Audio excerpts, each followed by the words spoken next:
There has to be a willingness to sacrifice for the good of the community if you're called upon to do so. Called upon by yourself to do so, not mandated by law. You have to create an ability to look at your products, processes, your management philosophy, and ask yourself, do you need to change? Or do you need to evolve? Or do you need to improve? अगर आप India से हो तो Tata group का कोई ना कोई product तो आप यूज करते ही होंगे। आपके पास लैंड रोवर या जगुआर तो जरूर होगा। क्या बोल रहे हो, नहीं है? तो टाटा इंडिका, पंच या नेक्सन तो जरूर होगा।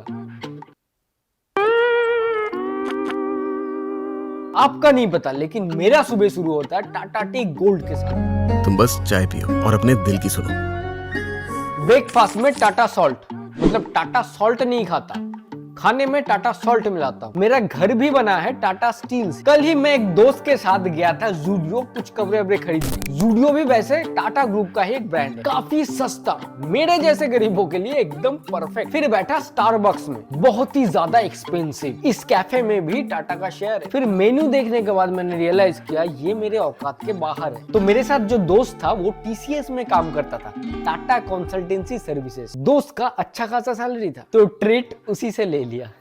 तो आपका नहीं पता, लेकिन मैं हर रोज टाटा का कोई ना कोई प्रोडक्ट जरूर यूज करता हूँ। Tata steel, Tata motors, air India, Tanishq, TCS, Taj hotel, Lakme, Westside, Titan, Tata tea, 100 से भी ज्यादा वेल नोन ब्रांड्स आते हैं टाटा ग्रुप्स के अंडर में, और 100 से ज्यादा देश में टाटा का कोई ना कोई प्रोडक्ट यूज होता है। तो ये सक्सेस रातों रात नहीं आई। कहानी शुरू होता है 150 साल पहले, 1968 जमशेदजी टाटा उनके पापा के साथ कॉटन का एक बिजनेस स्टार्ट किया, वो भी 21,000 रुपए लेके। 21,000 आज सुनने में काफी कम लग रहा है, लेकिन 1968 के हिसाब से काफी थे। स्टार्टिंग में तो कॉटन ट्रेड करते थे, जहां ज्यादातर कॉटन बाहर एक्सपोर्ट करते थे। जमशेदजी ने सोचा कॉटन तो ट्रेड कर रहे हैं, लेकिन उसके साथ टेक्सटाइल मिल भी बना ले तो कैसा रहेगा। कॉटन तो है, कपड़े बनाओ बेचो। लेकिन मिल बनाने के लिए काफी ज्यादा पैसे की जरूरत थी। उतने पैसे तो थे नहीं, अगर थे भी इतना ज्यादा पैसा एक बिजनेस में लगा के अगर नुकसान हुआ तो ये काफी भारी पड़ सकता है। तो करे क्या? Optimum utilisation of available resources, कहावत तो सुना ही होगा। टाटा ने वही किया। चिंचपोकली में एक ऑयल मिल बैंकक्रप्ट हो गया था, तो जमशेदजी टाटा ने काफी कम पैसे देके उस मिल को खरीद लिया। उसी मिल को टेक्सटाइल में कन्वर्ट किया। बात थी 1969 की। 1977 में जमशेदजी टाटा उसी मिल को बेच के नागपुर में कॉटन का एक मैन्युफैक्चरिंग प्लांट बना। तभी बॉम्बे था कॉटन का हब। बॉम्बे को कॉटनोपोलिस ऑफ इंडिया भी कहा जाता था। तो जमशेदजी टाटा ने अपना कॉटन मैन्युफैक्चरिंग प्लांट बॉम्बे में ना बना के नागपुर में क्यों बनाया? इस कॉटन मैन्युफैक्चरिंग प्लांट का नाम दिया था एम्पेस मिल। देखो, कोई भी मैन्युफैक्चरिंग प्लांट चलाने के लिए सबसे ज्यादा जरूरी है अवेलेबिलिटी ऑफ रॉ मटेरियल्स, और उसी रॉ मटेरियल्स को फाइनल प्रोडक्ट में कन्वर्ट करने के लिए चीप वर्कर्स। नागपुर के आसपास ही कॉटन के रॉ मटेरियल्स, मतलब कॉटन के फसलें उगते थे, और नागपुर में काफी ज्यादा नदी और लेक होने की वजह से वाटर सप्लाई भी काफी मस्त हो जाता था। नागपुर में अनएम्प्लॉयमेंट रेट बॉम्बे के तुलना में काफी ज्यादा होने की वजह से वर्कर का कॉस्ट भी काफी कम था और वर्कर के अवेलेबिलिटी भी काफी ज्यादा था। तो ये सब कुछ देखा जाए तो जमशेदजी टाटा का डिसीजन काफी सही था। फैक्ट्री तो स्टार्ट हो गया था, लेकिन वर्कर अपने काम को लेके उतना ज्यादा सीरियस नहीं थे, बात में एब्सेंट कर लेते थे और काम में एफिशिएंसी की भी कमी थी। तो जमशेदजी टाटा ने प्रोविडेंट फंड चालू किया, जहां वर्कर्स को रिटायरमेंट के बाद भी पेंशन मिलने वाले। वर्कर्स के लिए मेडिकल इंश्योरेंस भी करवाया गया और फैमिली डे, स्पोर्ट्स डे, ऐसे इवेंट्स भी ऑर्गेनाइज किया गया। अच्छे काम करने वाले वर्कर को सबके सामने पुरस्कार भी दिया जाता था। और क्या,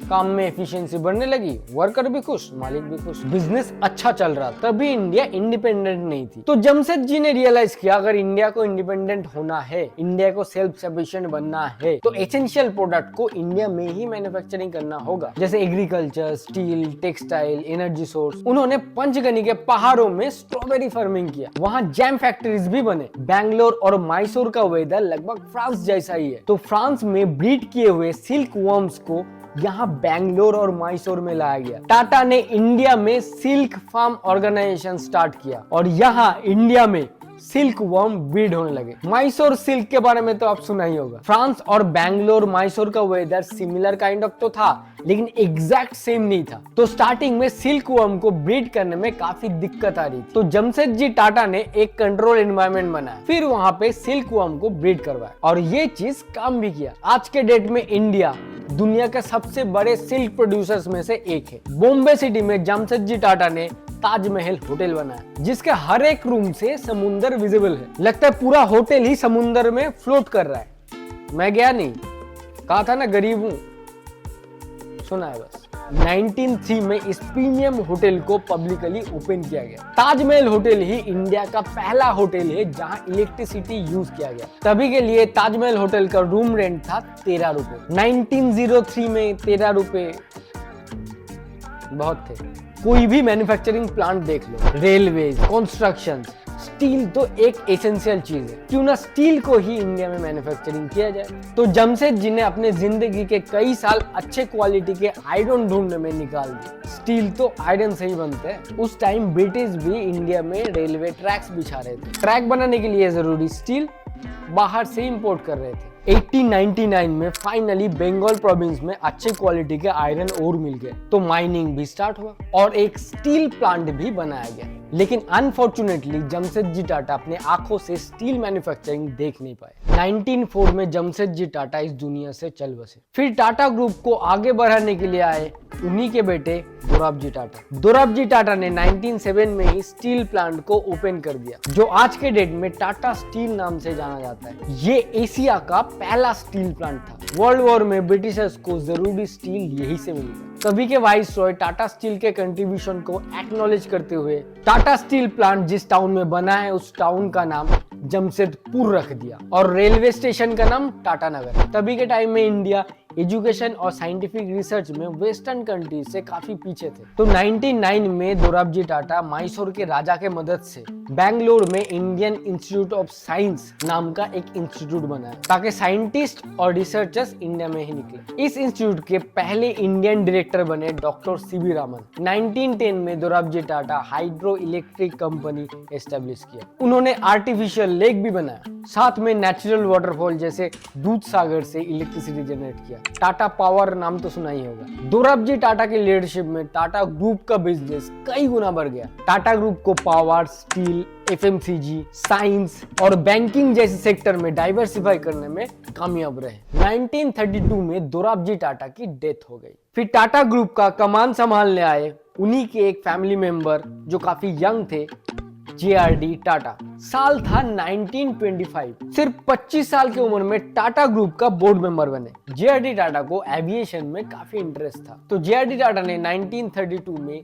टाटा एविएशन सर्विसेज स्टार्ट की। ये एयरलाइन कार्गो और पैसेंजर ट्रांसपोर्ट सर्विस प्रोवाइड करने वाली इंडिया की फर्स्ट एयरलाइन थी और इसकी फर्स्ट फ्लाइट JRD टाटा ने ही उड़ाई थी और JRD टाटा बन गए थे इंडिया के फर्स्ट एवर कमर्शियल पायलट। सिर्फ 34 साल की उम्र में JRD टाटा बन गए टाटा ग्रुप के यंगेस्ट चेयरमैन। 1939 में JRD टाटा गुजरात में एक केमिकल प्लांट बनाया। ग्लास, सोप, डिटर्जेंट पाउडर, ये सब एसेंशियल प्रोडक्ट को बनाने के लिए जो कॉस्टिक सोडा और कॉस्टिक एस की जरूरत पड़ती है वो बाहर देश से मंगवाना पड़ता था। तो क्यों ना ये सब केमिकल इंडिया में ही बनाया जाए, और बना टाटा केमिकल्स। 1945 में टाटा मोटर्स, जिसने देश को दिया फर्स्ट कमर्शियल व्हीकल। इवन आज के डेट में भी सड़कों पे चलने वाले ज्यादातर कमर्शियल व्हीकल ही टाटा का है।